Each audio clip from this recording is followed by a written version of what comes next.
Every manufacturing company has business goals related to reducing cycle time and material cost. The innovative process of inertia friction welding can accomplish both.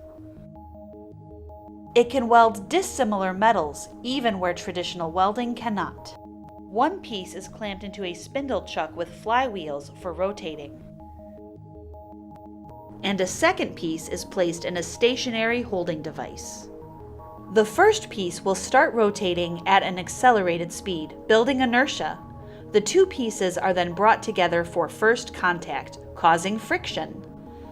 The friction causes a tremendous amount of heat, enough to soften the material but not melt them. As both pieces are softened, additional thrust forces the two materials to flow together. As the rotation slows and the material begins to cool, the two pieces are now 100% joined at the contact area. As you can see, the benefits of inertia friction welding are incredible.